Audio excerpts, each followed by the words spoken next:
La crise sécuritaire à l'Est sera au centre d'un mini-sommet. Félix Tshisekedi et ses homologues Paul Kagame du Rwanda et Évariste Ndayishimiye du Burundi sont attendus à Luanda sur invitation du président angolais João Lourenço. Ce sera un mini-sommet qui pourra se tenir ce mercredi. On ne va pas continuer à offrir une prime à la violence. Le porte-parole du gouvernement s'exprime sur le processus de Nairobi pour Patrick Muyaya. Kinshasa s'en tient à sa ligne rouge. Pas de dialogue inclusif alors qu'on est en train de causer un désastre humanitaire comme celui en cours dans l'est du pays. Processus électoral en RDC, Denis Kadima annonce la publication du calendrier électoral ce samedi. Il a dit ce mercredi au cours d'une rencontre dans le cadre des concertations CENI partis politiques.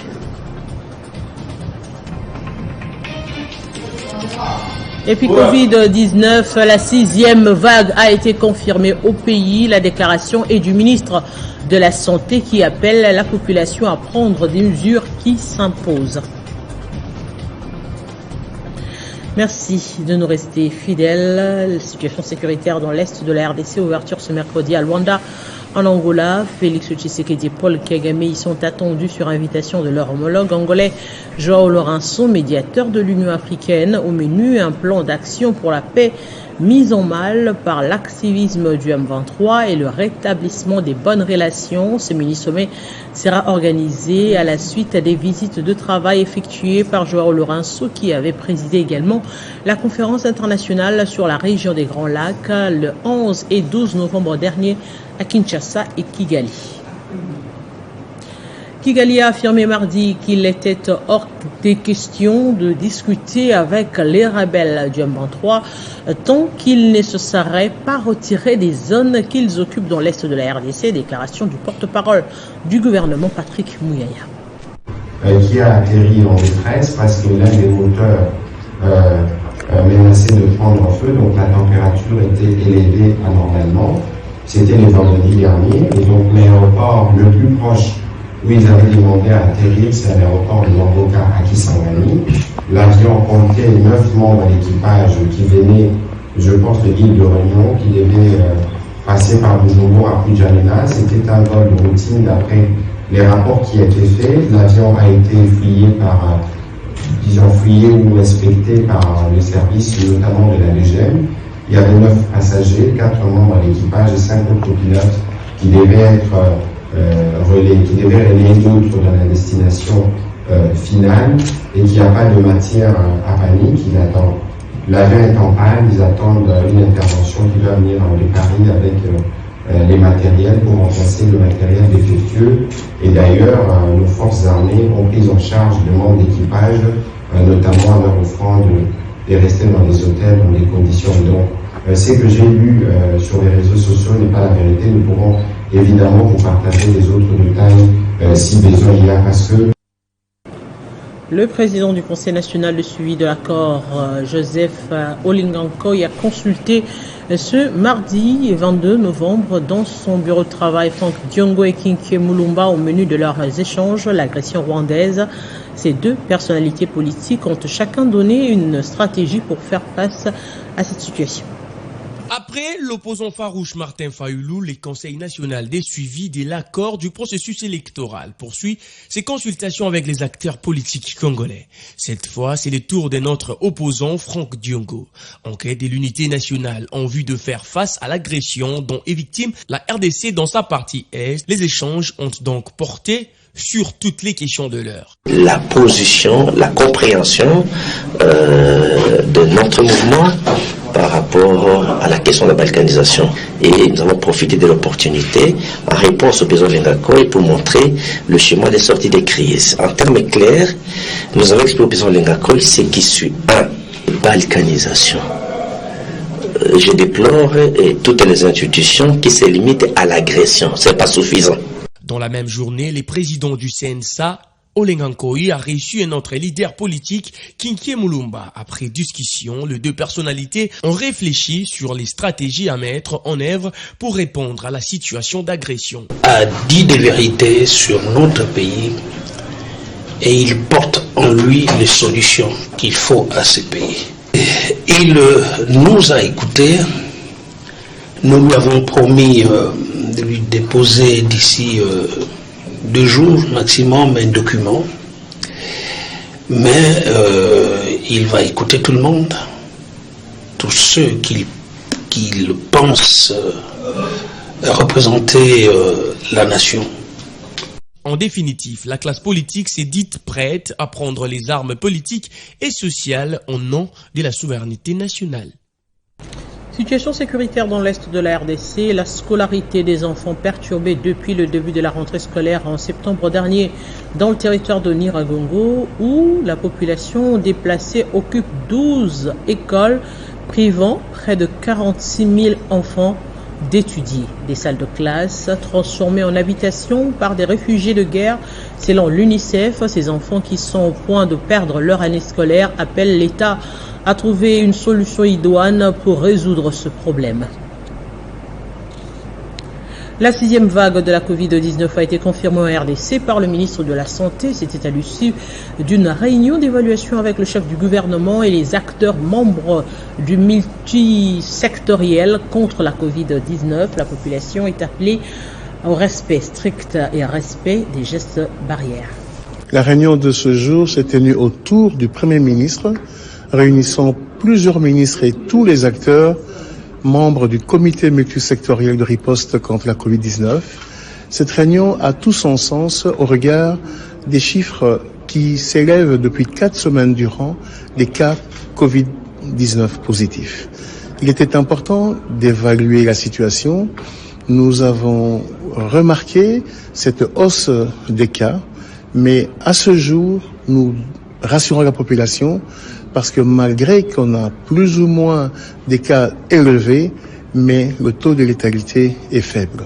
C'est-à-dire, c'est une 6e vague de la Covid-19 qui a commencé, mais en réalité, elle est de faible intensité. Au niveau du comité multisectoriel de la riposte, nous avons retenu d'abord, les conclusions seront rendues au chef de l'État pour qu'autour de lui une décision soit prise autour de la task force, mais ce qui est comme orientation est de sensibiliser la population quant à la persistance de cette pandémie et également de communiquer, alors vraiment intégrer, que la population puisse intégrer le respect des gestes barrières. C'est important dans les regroupements, dans les endroits où il y a plusieurs personnes, que les gens aient toujours le réflexe. L'insécurité grandissante dans les communes de Selimbao et Bumbu à Kinshasa prend une autre tournure après le meurtre d'un jeune lundi dernier. La police et les FARDC en bouclage depuis 4 heures ce mercredi. Pour en parler, nous sommes en ligne avec le colonel Mwalamputu. Bonjour colonel, quels sont les résultats qui sont à l'heure actuelle enregistrés dans le cadre de cette opération de bouclage qui aujourd'hui concerne la commune de Selimbao et la commune de Bumbu? Le résultat, c'est que lorsque vous laissez la criminalité sans l'inquiéter, elle évolue. Et dès que vous amenez des mesures drastiques pour l'endiguer, la criminalité, soit elle se ralentit, ou carrément elle se déplace. Donc, c'est un effet qui vient pour la dissuasion, un effet qui vient pour extirper ce qui peut y avoir comme conséquences contre les droits humains, contre l'intégrité des personnes, et apporter tant soit peu la sérénité dans cet environnement. Si cela n'atteint pas l'objectif, mais dans la mesure possible, c'est que les éléments qui perturbaient l'ordre public, qui insécurisaient les paisibles citoyens, pour la plupart seront dans les filets de la police. Ça, c'est acceptable. Donc, nous n'avons pas échoué à notre mission. Nous avions fait une frappe, une traque, qui a carrément récupéré à 80% ce qui était en train de sécuriser la population. Donc, estimons-nous heureux pour cette opération de bouclage qui donne un message pour ceux qui sont en train de continuer à traquer ou à sécuriser les paisibles citoyens. Soyez assurés que c'est pas en vain qu'on quitte le bureau de la police pour venir poser ces actes de prévention. Merci beaucoup pour toutes ces précisions. Les cadres du ministère des Affaires sociales, Action humanitaire et Solidarité nationale ont organisé un atelier sur le processus de production du DSING, du Guide national du système d'aide sociale. Ces échanges interviennent dans le cadre de la Convention des partenariats Fonds social de la République démocratique du Congo. Dans le cadre de la composante 3 du projet pour la stabilisation de l'Est de la RDC pour la paix, il a été convenu que le ministère des Affaires sociales apporte un soutien à la mise en œuvre des activités du projet et que les fonds sociaux de la RDC s'engagent à assurer les financements de ces services sur les ressources du projet à travers la Convention des partenariats. Ainsi, cet atelier du Guide national des systèmes d'aide sociale consiste justement à réunir les parties prenantes, notamment le gouvernement, les bailleurs, les acteurs des mises en œuvre, ainsi que la communauté sur les designs des différents blocs du système de protection sociale, y compris les mesures d'accompagnement. Les attentes, c'est que nous voulons que les affaires sociales changent un peu la façon de faire. C'est que nous voulons que les gens soient au devant et non subir. C'est-à-dire que nous les avons associés à cette phase pour attendre, pour que ces derniers alimentent, qu'ils apportent quelque chose pour une meilleure appropriation des documents. Mais ce processus se veut participatif, co-constructif, ce qui va permettre certainement, et je n'en doute pas, une meilleure appropriation et une meilleure mise en œuvre pour changer la gouvernance. Mais à quoi servira cet outil? Madeki Boko est consultant spécialiste en système de protection sociale chargé de mettre en place le design des guides nationaux. Après 35 ans de service rendu à la nation dans l'administration et 7 ans comme secrétaire général aux commerces extérieurs, Eugénie Salebongo Bassoy quitte officiellement ses fonctions la tête haute après la publication des nouveaux secrétaires généraux par le ministre de la fonction publique, Eugénie Salebongo, a fait hier mardi la remise reprise avec le nouvel entrant, José Maboya Nzalingo.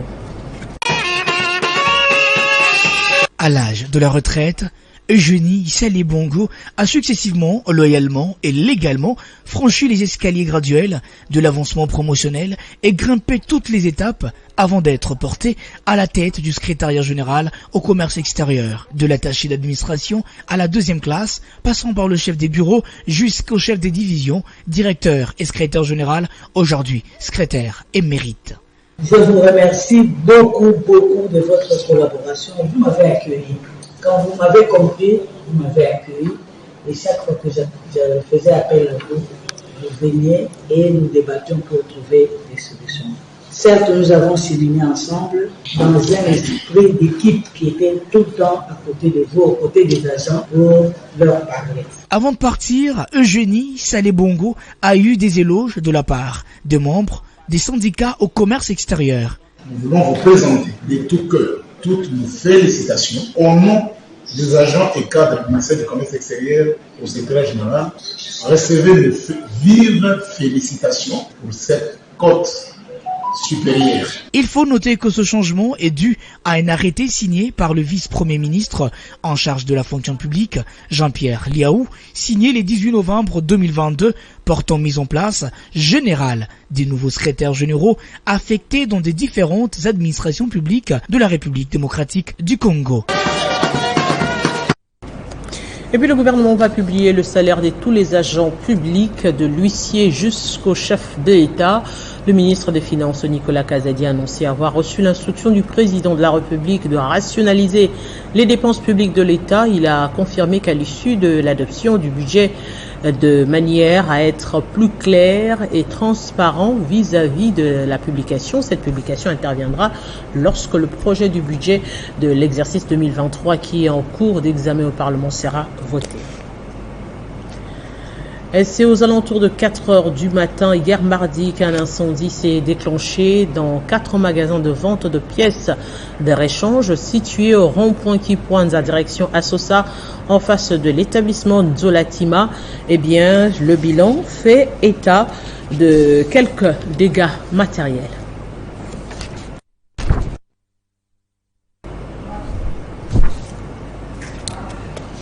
Processus électoral en République démocratique du Congo, le calendrier sera publié ce samedi 26 novembre, annonce faite par le président de la centrale électorale, Denis Kadima, ce mercredi au Palais du Peuple au cours d'une rencontre dans le cadre des concertations CENI, partis politiques. Et au regard de cette décision, l'ANEO sollicite l'expertise de la CENI pour renforcer la capacité de ses membres avant les joutes électorales.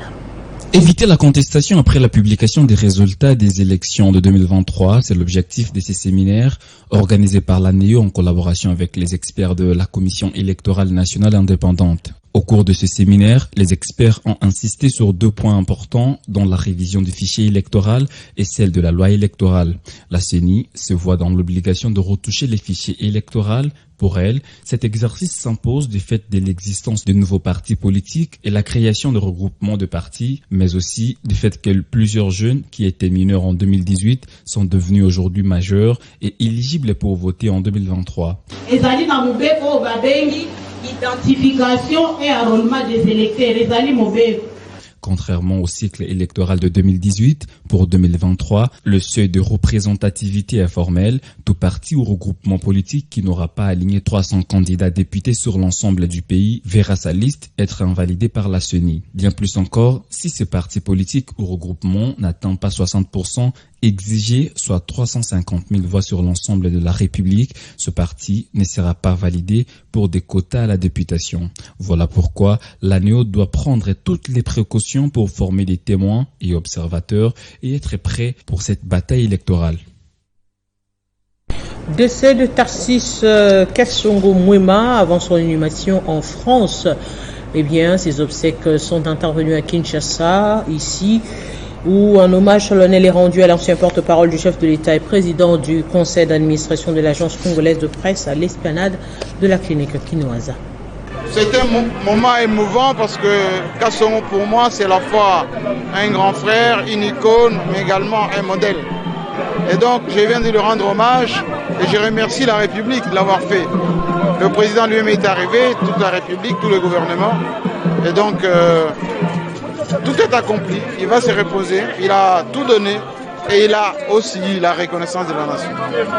La jeunesse doit travailler, beaucoup travailler, être exigeant, professionnel. Ne regarder que l'argent est une erreur, ne regarder que les honneurs est une erreur. Donc j'appelle la presse, la jeune génération de beaucoup travailler. Kassongo ne voyait pas l'argent, il voyait le métier, le professionnalisme, la qualité du travail, l'abnégation. C'est un ami très cher, en plus c'est un frère. Disons que nos vies se sont embriquées depuis notre tendre jeunesse. Nous avons travaillé en collaboration en essayant toujours de porter le drapeau de la profession très haut, depuis Lubumbashi jusqu'à présent. On suivait, chacun suivait le journal de l'autre pour lui faire des remarques. Non seulement on faisait des remarques, mais on acceptait aussi les remarques de l'autre. C'est ce qui a fait que nous avons réussi, tant que faire se peut, à évoluer dans ce métier.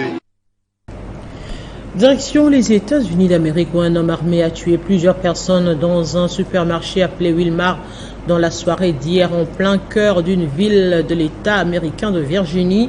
Et selon les autorités locales, le tireur est également retrouvé mort après avoir laissé plusieurs victimes et blessés derrière lui. Des attentats en Israël ce mercredi dans la matinée, des bombes ont explosé faisant un bilan provisoire d'un mort et de nombreux blessés. La première bombe a explosé à l'entrée de la ville dans une station de bus où s'alignent chaque matin les nombreux soldats en route pour leur base. Une charge dissimulée dans un sac a explosé pendant les heures d'affluence. Peu après, c'est dans un carrefour au nord à proximité d'un quartier situé au-delà de la ligne verte qu'un autre engin a explosé. Allez, on parle sport. Toujours pas de victoire pour les pays africains à la Coupe du Monde. Le Maroc, troisième représentant africain, a entré en lice, a imposé un score nul et vierge à la Croatie ce mercredi. Hier, la Tunisie avait accroché le Danemark alors que l'Argentine a coulé face à l'Arabie Saoudite. Les Faucons de l'Arabie Saoudite ont créé de la sensation en renversant l'Argentine pour leur première sortie dans cette Coupe du Monde. Pourtant, Lionel Messi ouvrait le score pour l'Albi Céleste à la 10e minute sur penalty.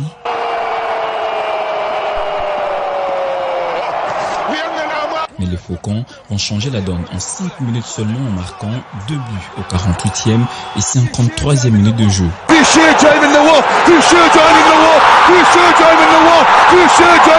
L'artisan majeur de cet exploit, c'est Hervé Renard qui fait un travail de titan à la tête de cette sélection saoudienne. Ça arrive parfois en football, c'est rare. Il faut que toutes les planètes soient alignées dans le bon sens pour que ça puisse arriver. Comme je disais précédemment en anglais, on peut faire peut-être le match 10 fois et 9 fois on va pas le gagner. Et puis aujourd'hui on fait preuve après une mauvaise première mi-temps où on a été trop attentiste, on fait preuve d'énergie un peu plus en deuxième mi-temps. Peut-être que notre mauvaise première mi-temps les a perturbés en se disant bon ça va être facile aujourd'hui. On sait jamais, mais tout se passe dans la tête également. Donc. Dans ce groupe D, la Tunisie a tenu tête au Danemark en lui imposant un nul et vierge, alors que la France s'est baladée face à l'Australie. En l'absence de Karim Benzema, Olivier Giroud a porté le bleu en signant un doublé. Kylian Mbappé et Adrien Rabiot ont participé aussi à ce festival de buts.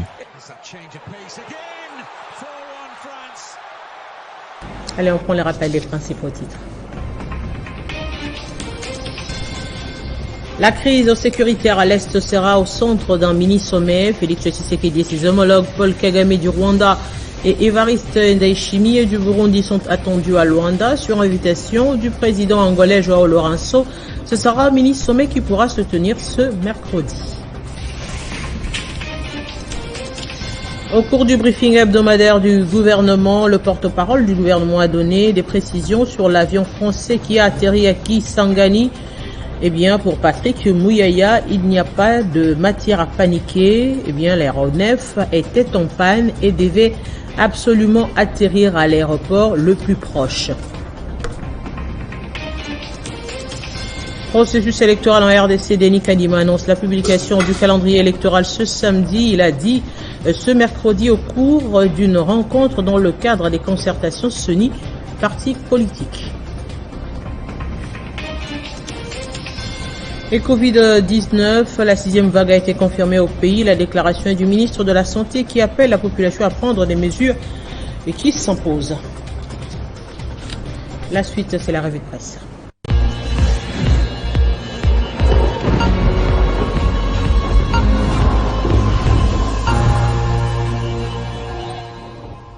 Justement, la revue de presse de ce mercredi est signée Christian Calongi, à qui je dis bonjour et bienvenue. Bonjour Arlette Boutella, bonjour à tous ceux qui nous suivent depuis Yamoussoukro en Côte d'Ivoire grâce à Télé 50. Voilà, et puis on va commencer avec ce 9e mini-sommet de Luanda ce mercredi, la crise RDC Rwanda au menu. Bien évidemment, Arlette Boutella, on peut appeler ça une rencontre de la dernière chance puisque ce n'est pas la première fois que les deux pays en conflit discutent autour d'une même table. Eh bien, aux dernières nouvelles, le président congolais Félix Antoine Tshisekedi a même déjà quitté la capitale pour prendre part à ce sommet de Luanda qui se déroule dans un contexte de résurgence Arlette du M23 et d'escalade entre Kinshasa et Kigali, comme vous pouvez le voir en illustration, à en croire actualité.cd qui revient sur ce sujet. Cette rencontre est organisée justement par le président angolais en sa qualité de médiateur de l'Union africaine et de président de la conférence internationale sur la région des Grands Lacs CIRGL. Arlette, ce mini-sommet .opinioninfo.cd va donc se pencher sur le plan d'action pour la paix mis en mal par l'activisme du M23 et le retour de bonnes relations entre les deux pays antagonistes. Sont invités à ces assises de Luanda les présidents burundais Evariste Ndayishimiye, le Congolais Denis Sassou Nguesso et le facilitateur Uhuru Kenyatta. Arlette, selon Radio France Internationale, l'objectif est de relancer les discussions entre Congolais et Rwandais en vue de parvenir à une désescalade entre les deux pays à travers le plan de paix de l'Est de la République démocratique du Congo. Entre-temps, Kinshasa signe et persiste qu'il ne faudrait pas négocier avec le M23. Voyons voir ce qui va se passer. Affaire Kayombo, l'ancien directeur général de la SNEL, est bel et bien un fils du pays et non un Rwandais.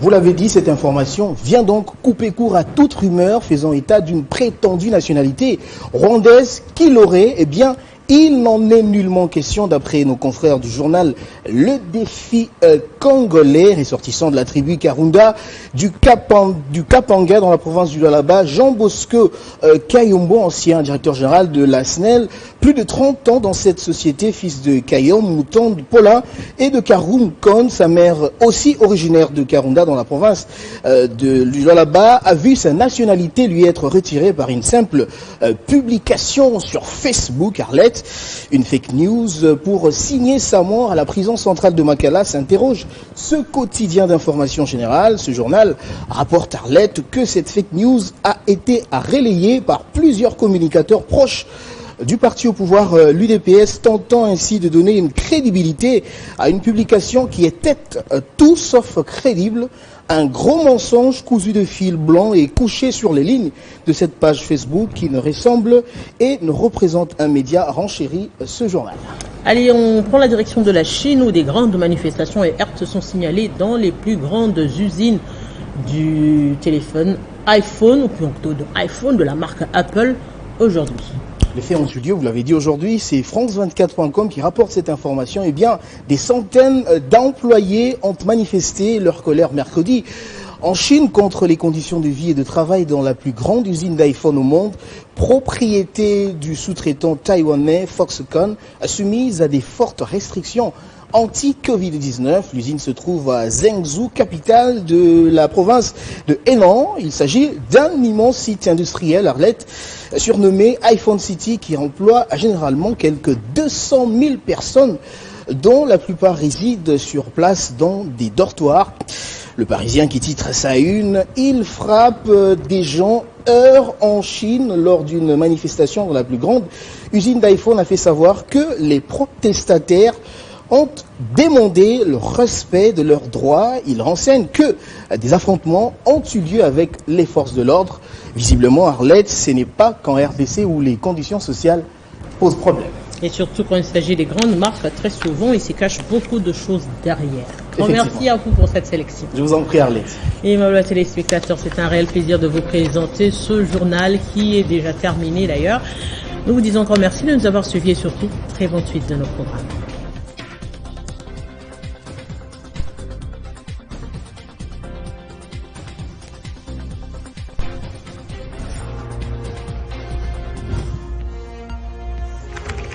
L'actualité reste en continu.